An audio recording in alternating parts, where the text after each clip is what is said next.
محترم ناظرین کرام، حضور صلی اللہ علیہ وسلم نے فرمایا ایک زمانہ ایسا آئے گا کہ لوگ اپنی بیویوں کے ساتھ زنا کریں گے۔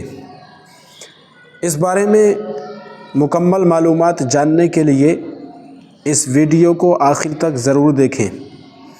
حضرت ابو ہریرہ رضی اللہ تعالی عنہ نے فرمایا کہ رسول اللہ صلی اللہ تعالی علیہ وسلم نے ارشاد فرمایا، تم لوگ نیک اعمال کی طرف جلدی کرو ان فتنوں کے خوف سے جو سخت تاریک رات کی طرح ہیں۔ آدمی صبح کے وقت ایمان والا ہوتا ہے اور شام کے وقت کافر ہوگا۔ دنیاوی ساز و سامان کے بدلے، دنیاوی عیش و عشرت کے بدلے، دنیاوی راحت و آرام کے بدلے اپنے ایمان کو بیچ دے گا۔ حضور صلی اللہ تعالیٰ علیہ وسلم کی حدیث کا خلاصہ ہے، قیامت کے قریب ایک ایسا زمانہ آئے گا کہ لوگ اپنی بیویوں کے ساتھ زنا کریں گے۔ آپ صلی اللہ علیہ وسلم نے 1400 سال پہلے ارشاد فرما دیا کہ لوگ اپنی بیویوں سے زنا کریں گے۔ حضرت عبداللہ بن مسعود رضی اللہ تعالی عنہ فرماتے ہیں کہ نبی پاک صلی اللہ علیہ وسلم نے ارشاد فرمایا، ایک ایسا زمانہ آئے گا لوگ اپنی بیوی کو طلاق دیں گے اور کہیں گے میں نے طلاق نہیں دی، اور طلاق سے پہلے جیسے میاں بیوی کا رشتہ اور تعلق تھا طلاق کے بعد بھی ایسا ہی ہوگا۔ پھر وہ آدمی اسی صورت میں ہم بستری کرے گا، یہ دونوں ہی زنا کریں گے، اور جب تک وہ نہیں جانیں گے جب تک وہ یوں ہی کرتے رہیں گے۔ محترم ناظرین، بیوی وہ ہوتی ہے جسے قبول کر کے گھر میں لے کر آیا جاتا ہے، اس لیے اس کے ساتھ ازدواجی زندگی قائم ہو جاتی ہے، لیکن اپنی بیوی کے ساتھ زنا کریں گے یہ بات سمجھ میں نہیں آ رہی۔ تو آپ صلی اللہ تعالیٰ علیہ وسلم نے بالکل سچ فرمایا کہ آج کے دور میں یہ باتیں سچ ہو رہی ہیں۔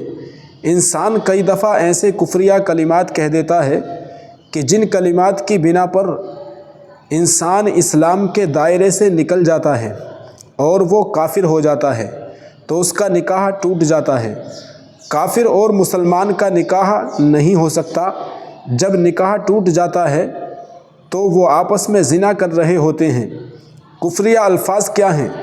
وہ الفاظ جن الفاظ میں دین کی ضروری باتوں میں سے کسی بات کا انکار یا اعتراض ہو، یا حکم الہی کا مذاق اڑایا جائے، کسی نبی کی توہین کی جائے یا ان کی شان میں گستاخی کی جائے، جن کے کہنے سے انسان اسلام کے دائرے سے نکل جاتا ہے اور بیوی سے زنا کر رہا ہوتا ہے۔ ایسے بہت سارے کفریہ کلمات ہیں جو لوگ مذاق میں کہہ دیا کرتے ہیں، جیسے فلاں کی حرکتوں سے تو اللہ پاک بھی پریشان ہے، یہ کفریہ کلمہ ہے۔ یا کوئی کہہ دیتا ہے کہ خدا بھی تمہاری زبان کا مقابلہ نہیں کر سکتا، میں کیسے کر سکتا ہوں، یہ بھی کفریہ جملہ ہے۔ اسی طرح رشوت وغیرہ حرام کمائی کو کبھی مذاق میں کہہ دیتے ہیں، ھذا من فضل ربی، یہ میرے رب کے فضل سے ہے، حالانکہ رشوت حرام ہے۔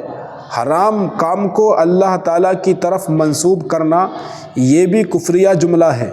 اور اگر کوئی مصیبت کے وقت کہے اللہ نے پتہ نہیں مصیبت کے لیے ہمارا گھر ہی دیکھ لیا ہے، یا موت کے وقت کوئی کہہ دیتا ہے پتہ نہیں اللہ کو اس شخص کی بڑی ضرورت تھی جو اس کو اتنی کم عمر میں اپنے پاس بلا لیا، یا کہا نیک لوگوں کو اللہ تعالیٰ بلا لیتا ہے کیونکہ ایسوں کی اللہ تعالیٰ کو بھی ضرورت رہتی ہے، یا یوں کہا اللہ تجھے بچوں پر بھی ترس نہیں آیا، یا یہ کفری الفاظ ہیں، اس سے نکاح ٹوٹ جاتا ہے۔ اور ایک کلمہ جو اکثر عورتیں اپنے گھر میں بولتی رہتی ہیں، اگر کسی پر کوئی مشکل وقت پیش آیا تو وہ آگے سے کہتا ہے اللہ نے میرے ساتھ اچھا نہیں کیا۔ یہ وہ الفاظ ہیں جو آپ نے کئی دفعہ کئی عورتوں سے سنا ہوگا، لیکن اکثر پریشانی کی حالت میں یہ الفاظ بول دیتے ہیں۔ اگر یہ الفاظ بولیں گے تو کفر کی حالت میں چلے جائیں گے۔ نہ جانے کتنے ایسے کلمے ہیں جنہیں بول کر لوگ اسلام کے دائرے سے نکل جاتے ہیں۔ کئی دفعہ ایسا ہوتا ہے کہ मियाँ बीवी में झगड़ा हो तो बीवी बोल रही होती है कि तुम मुझे फारिग कर दो, मेरा तुम्हारे साथ कोई ताल्लुक़ नहीं है, तो शौहर ने कहा जाओ मैंने तुम्हें फारिग कर दिया। चीज़ों को देखेंगे, तलाक़ का मुज़ाकरा, तलाक़ का मुतालिबा, अगर वाकई में बीवी ने तलाक़ का मुतालिबा नहीं किया और मुज़ाकरा भी नहीं किया और नियत भी नहीं की थी तो तलाक़ नहीं होगी। बहुत सारे लोग तलाक़ की नियत से कह देते हैं कि मैंने तुम्हें फारिग कर दिया। ये वो अल्फाज हैं जिसमें एक तलाक़ वाक़ई हो जाती है। इसके लिए आपको दोबारा निकाह करना पड़ेगा। पहले सोचा करें कि मैं क्या बोल रहा हूँ, फिर बोला करें ताकि कोई परेशानी का सामना ना करना पड़े। मारूफ मजहबी स्कॉलर हज़रत ज़ुल्फ़िकार अहमद नक्शबंदी ने अपने एक बयान में फ़रमाया कि हुज़ूर अकरम सल्लल्लाहु अलैहि वसल्लम ने इरशाद फ़रमाया कि क़यामत के करीब लोग अपनी बीवियों के साथ ज़िना करेंगे। लोगों को समझ में नहीं आया। उन्होंने पूछा इसका क्या मतलब है कि लोग अपनी ही बीवियों से ज़िना करेंगे? तो उन्होंने इरशाद फ़रमाया कि हाँ, इसकी कई सूरतें हैं। एक सूरत तो इसकी ये है कि औरत कोई कुफ्रिया कलमा बोल दे और निकाह टूट जाए और उसको इसका पता भी ना चले कि निकाह टूट गया है या नहीं। और आजकल तो लोगों को इस बात का पता ही नहीं होता।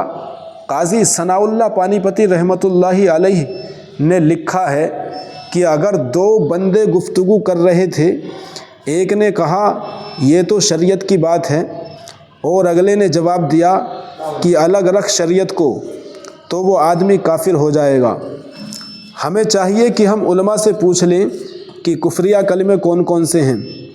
लेकिन अगर हमने ऐसे जुमले बोले और हमें पता भी ना हो और कुफ्रिया बहुत सारे जुमले तो बहुत आम हैं, तो इनका इल्म हासिल करना ज़रूरी है कि कहीं हम तो अपनी गुफ्तगू में ऐसी कोई बात नहीं कह रहे हैं जिससे हमारा निकाह टूट गया। तो हम अपने ख़याल में मियाँ बीवी रह रहे हैं तो यह है वो कलिमात कि अगर बीवी बोले तो भी निकाह टूटा और अगर शौहर बोले तो भी निकाह टूटा। और दूसरी सूरत एक दूसरे के साथ बहसबाजी है, और ये तो हर घर की बात नज़र आती है। जब शादी हुई तो मैं बोलता था और बीवी सुनती थी। उसने कहा कि फिर बच्चे हो गए तो बीवी बोलती थी और मैं सुनता था। उसने कहा कि हम दोनों बूढ़े हो गए, अब हम दोनों बोलते हैं और ये तमाम मोहल्ले वाले सुनते हैं। बुढ़ापे में बहस और ज़्यादा हो जाती है, और उसमें होता क्या है कि मर्द की ज़ुबान से तलाक़ निकल जाती है, उसे किनाया कहते हैं। तलाक़ तो नहीं बोला उसने, लेकिन बात ऐसी कह दी कि मफ़हूम तलाक़ वाला निकलता है, इसको किनाये में तलाक़ कहते हैं। अब ये गुनाह बहुत ज़्यादा है। गुस्से में कह देते हैं कि चली जा, मुझे तेरी कोई ज़रूरत नहीं है। आज के बाद इस तरह के अल्फाज जिसका नतीजा ये निकले कि तू मेरी बीवी नहीं है। अब इस किस्म के मसाइल की भी मालूमात हासिल करनी चाहिए। सरकार सल्लल्लाहु अलैहि वसल्लम ने फरमाया कि इल्म हासिल करो, ऐसा ना हो कि किनाये में तलाक़ हो गई, उन्हें पता भी ना चला और वो साथ साथ रह रहे हैं। और आज तो हालत इतनी बिगड़ चुकी है, हालात इतने बिगड़ चुके हैं कि ज़बान से तलाक़ कह देते हैं, तलाक़ भी हो जाती है और पता भी नहीं चलता दोनों को, मगर बदनामी हो जाएगी इसलिए साथ रहते हैं। मौलाना साहब फरमाते हैं कि हमें ऐसे लोग मिले कि 5 वक्त की नमाज़ पढ़ने वाले, सब नेकी करने वाले। ख़ुद उसने मुझसे कहा कि आज से 8 या 10 साल पहले मैंने गुस्से में आकर अपनी बीवी को तलाक़ दे दिया था, और बाद में हमने सोचा कि वो भी नेक है और मैं भी नेक हूँ, बदनामी बहुत होगी, बच्चे बेकार हो जाएंगे। तो बस फिर हमने दोबारा इकट्ठा रहना शुरू कर दिया। न रिश्तेदारों को पता चला, न उलेमा से पूछा, लेकिन मियाँ बीवी इकट्ठे रह रहे हैं, एक घर में, एक कमरे में, एक ही जगह, तो ये ज़िना कर रहे हैं। कुर्बान जाएं हमारे प्यारे आका सल्लल्लाहु ताला अलैहि वसल्लम की मुबारक ज़ुबान पर और फरमान पर। आपने 1450 साल पहले ख़बरदार कर दिया था कि क़यामत के करीब लोग अपनी बीवियों से ज़िना करेंगे। अल्लाह ताला से दुआ है कि वो तमाम मुसलमानों को ऐसे गुनाहों से बचने की तौफ़ीक़ अता फ़रमाए। आमीन या रब्बल आलमीन। یا رب العالمین بجاہ النبی الامین صلی اللہ تعالیٰ علیہ وسلم۔ السلام علیکم۔